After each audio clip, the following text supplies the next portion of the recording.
Hi guys, good afternoon and happy weekend. It's been quite a rush because I just finished my clinic, but I was scheduled to do this Q&A and a recap on what we spoke about on last Wednesday. So I've prepared some slides to show you the questions that some people have asked, and I will now just share those slides. Okay. I hope you can see it well. Okay. What we spoke about on last Wednesday was what were the common heart diseases, how we should know our heart, and from there know what are the diseases that are most common to us. Hello, Rakesh. Now, technically, I'm not very good at this, so I'm not sure how to share the slides. How do I do this? Yeah. Okay. No. Okay. Bear with me for a while. Do bear with me for a while. So I don't know how to share the slides. Okay, let's see. So, okay, maybe you can't see me, maybe you can, but we were talking about common heart diseases on Wednesday, and what I told you was that the heart is actually basically a pump, a very simple organ, and it is the most important organ in our body. The most common heart disease is actually coronary artery disease, which is the #1 killer in the world. Coronary artery disease causes heart attacks and is associated with sudden death in 15% of cases. There are three major coronary artery diseases, which I showed you the last time when we had the model. Okay. Of course, other common heart diseases that was mentioned was hypertension. Hypertension used to be a disease of the older age group, but now seen more frequently in young adults due to the food and the lifestyle. Hypertension is a silent killer. It increases the risk of stroke and heart failure and even coronary artery disease. Means hypertension in itself is a risk factor for coronary artery disease. And hypertension actually increases your risk of kidney failure if you do not treat it. Other common heart diseases that we spoke of were valvular heart diseases, arrhythmia, and heart failure. These heart failures could be because of heart attacks where there is muscle death. Untreated hypertension can also cause heart failure. Now, there are diseases that are associated with heart failure because there's a heart muscle dysfunction, either like, for example, viral myocarditis or genetic disorder, or for no reason at all. The other one that we mentioned was actually peripartum, means patients who had heart failure during pregnancy and only during pregnancy. I didn't mention, I forgot to mention that one of the common heart diseases was actually congenital heart diseases, whereby we actually are born with defects in our heart. So Amy asked us, what's the difference between sudden death and cardiac arrest? Now, sudden death, any death that is sudden, means a person that has been well today and died suddenly is a sudden death. And sudden death can be caused by heart attacks, and mostly by heart attacks. Its causes of sudden death also include fatal arrhythmias. Intracranial bleed means bleeding in your brain, okay, and it can be such a huge bleed that you can die suddenly instead of presenting with a stroke. Now, massive pulmonary embolism is what we know more commonly is as economic class syndrome, where after a prolonged flight, okay, blood clots start to form in your legs and then fly off to your arteries in your lungs. And then that is also one cause of sudden death. Coronary artery disease is the most common cause of sudden death, accounting up to 80% of all cases. Now, as we know, when we all die, the heart stops. and when the heart stops, that is cardiac arrest. So all causes of death and sudden death ultimately will cause a cardiac arrest. So when the heart stops, we die, there's cardiac arrest. So that's how you differentiate the two. And we finally rest with the death. Okay. Mr. Cheong Kai Kong asks, is frequent VPC dangerous? Okay. We must firstly understand what is VPC. VPCs are actually extra bits. Now I'm showing you an ECG strip, and where the arrow is showing, that is actually VPCs. The rest of the normal bits are also shown here, as you can see. 2 normal bits followed by a VPC, 3 normal bits followed by a VPC. Now VPCs are also referred as ventricular premature ectopics. They are actually extra bits. Okay, they are usually benign if you have a normal heart. Means if you known to have VPCs and you have checked your heart and you have done your investigation and it's a normal heart, usually ventricular premature ectopics are very, very benign. Okay, and you can actually find VPCs without even knowing it. When you go for a medical checkup, you don't have any symptoms, and then you see this extra bit. It is also very common to find it in individuals who have no symptoms. But sometimes they do have symptoms. They feel palpitation, like the heart is beating faster than usual, and sometimes VPCs cause cough. Now, if you were to exercise or do an exercise stress test and it disappears, then it's usually benign. But we will speak more about VPCs next week, because next Wednesday on the 19th of August at 9 p.m. we speak to Dr. Ahmad Niza on arrhythmias, and he probably will explain to you, Mr. Cheong, whether your VPCs being at 39% of your whole entire rhythm for, let's say, a day is dangerous or not, and what further investigations you may or may not need to do.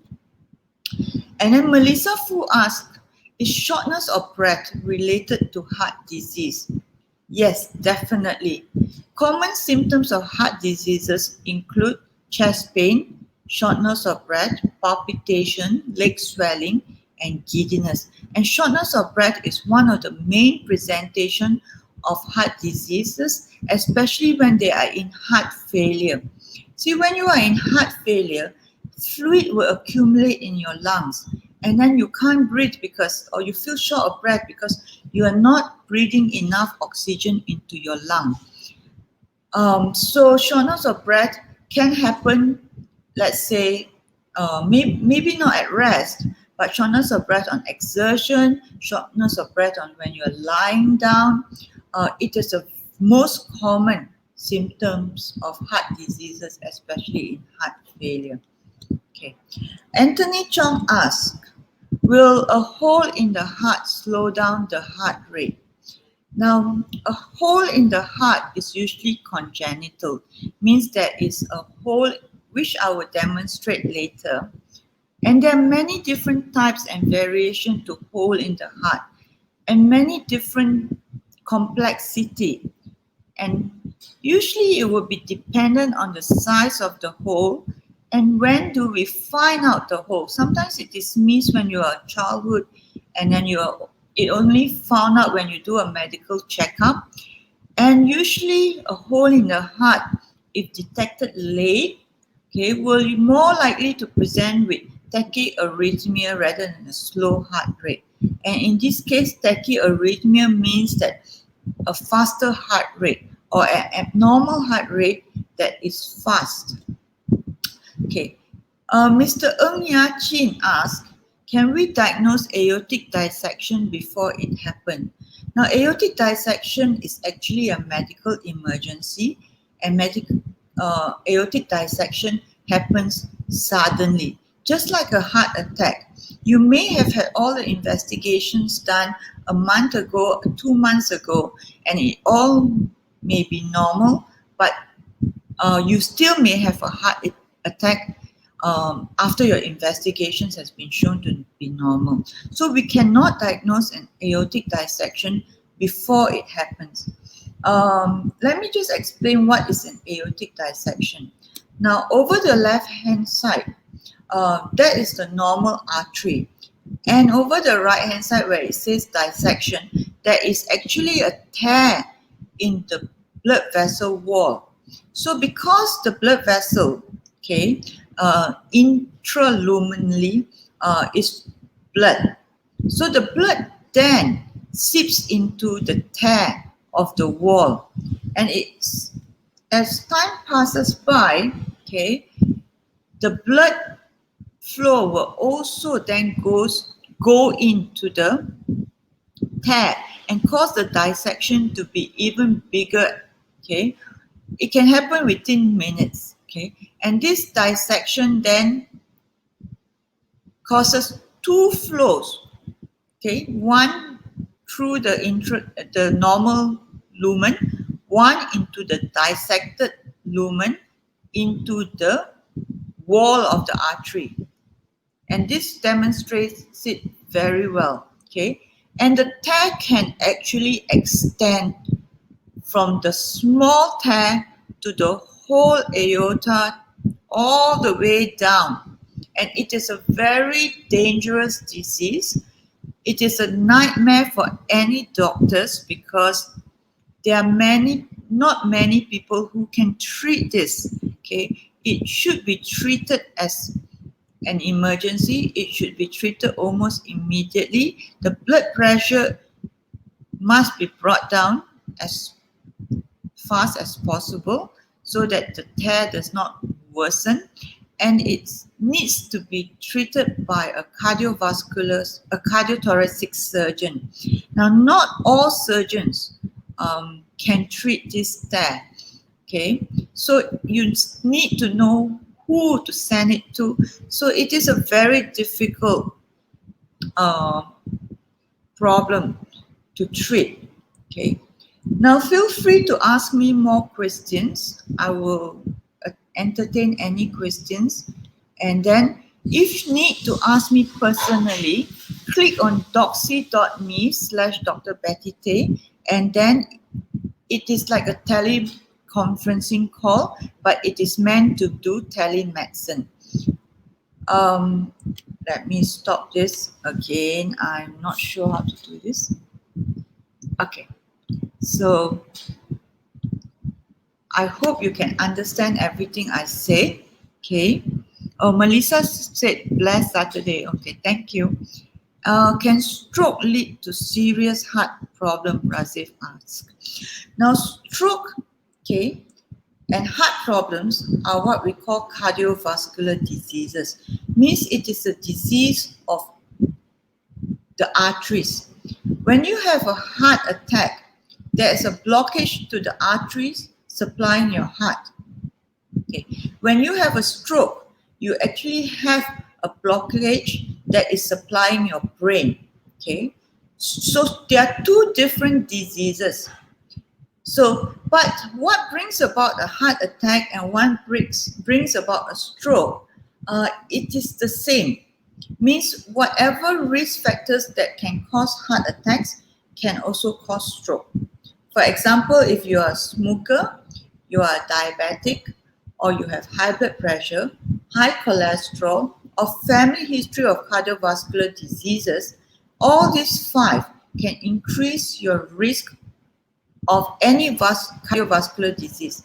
So stroke is one of them. But if you have stroke, doesn't mean that the stroke in itself will cause you to have a heart problem. No. Okay. But the fact that you had a stroke, you must always check your heart because they are about the same disease, just different anatomy, different part of the organs that are affected. Okay, Murali asked, Doctor, what may cause the sudden increase of heart rate during rest? Okay. Most times, okay, if your heart rate increases during rest, it could be any arrhythmias, okay, and sometimes you do not know. So sometimes you come to see a doctor and you ask a doctor, and at that point of time, when you do an ECG, it may all be normal. So an increase of heart rate most times is anxiety, okay? Or sometimes, for example, if you're watching a movie that is with suspense, it may also increase some people's heart rate. It may be an abnormal heart rate if it's an arrhythmia, but most times, if it's 125 to 135, it could still be a normal heart rate, but just at a faster rate. The normal heartbeat is between 60 to 100. So 125 is what we call a tachyarrhythmia. So it can be many reasons, but one of the main reasons is still a normal heartbeat, but at a faster heartbeat. Is there any more questions? If there's no more questions, this is a very, very short talk. This is just a recap, okay? You can still ask me questions if it's very personal or you want to be, how you call that? You want to be unknown, anonymous, by clicking onto the eClinic page, which is doxy.me/Dr. Betty Teh. Every Saturday or Sunday, 3 to 5, and it's absolutely free. Okay, it is only usually for medical advice. Okay, and it is also for follow-up patients who want to ask me questions. I think Razif, you mean your stroke is a brainstem stroke. Well, I'm not a neurologist, but it's been 12 years, okay? You can and you should continue your exercises as taught by the rehab, but if you're expecting, let's say, further improvement in your ability, then I think it is very unlikely, because any improvement usually will be seen within the 6 months or to a year. Okay, so but to continue, most importantly is to control your risk factors. Like, make sure if you're diabetic that your sugar is well controlled. Make sure your high blood pressure is between 120 or below. Okay, stop smoking if you're smoking, and take all your cholesterol pills, because you need to make sure, Razif, you need to make sure that you do not get another stroke. That is most important. Okay, my email is actually, sorry, I'll type it here. indeed@gmail.com. Yeah, I'm sorry, I wanted to show you the slide, but the problem is I am not very good at doing this, so I'm not sure how to go back to the slide that showed that the first slide. So I might as well type it here. Yes. So Injured Razif, continue whatever exercises. Put in a lot of effort. Okay. Don't take it too lightly. Okay. And try to maintain a very good, healthy lifestyle. Again, sorry. I need to learn a lot more on how to share all these slides. Any other questions? If not, you can contact me at doxy.me/Dr. Betty Teh, and if or not, leave any questions, and then we will speak about it as we go along.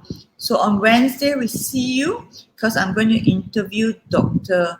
Ahmad Niza, who is actually an electrophysiologist, and he's going to give us more info on arrhythmias, any abnormal heartbeat that you may want to know about, and what investigations that's needed, and also how do we treat arrhythmias. Is tingling sensation and something not necessary at all. One of the most common presentation, one of the most common cause of tingling fingers or numbness is actually carpal tunnel syndrome. Okay, most times if you have any sensation over your hand, it's usually associated with chest pain. Means you have chest pain, and then you have abnormal sensation over the hand. Erica is asking, is breathless after heavy talking without physical exercise sign of heart disease? It may be, yes. Talking takes effort. So some people, okay, can have even shortness of breath without effort, means just having shortness of breath at rest.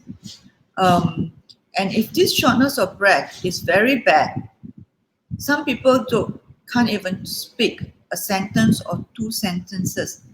And shortness of breath, sometimes some people have it when they're singing. So some patients actually will say, I used to sing a lot, okay, or I can walk maybe 2 rounds. So any change in your normal lifestyle, okay, and then you present with shortness of breath, especially when you are older, you need to investigate further. Okay, you need to know, especially investigate if you're diabetic, investigate if you have high blood pressure, investigate if you have family history. Okay, for any change in your effort tolerance. If you could walk a mile and suddenly have chest pain after walking 50 steps, and then tomorrow you do it again and after 50 steps you have chest pain again, then I would suggest that you do further investigations, because chest pain and shortness of breath are the most two common symptoms of heart problems. So any more questions, just post. I will answer them as I go along. I'll see you. Have a good weekend, and see you next week. Bye.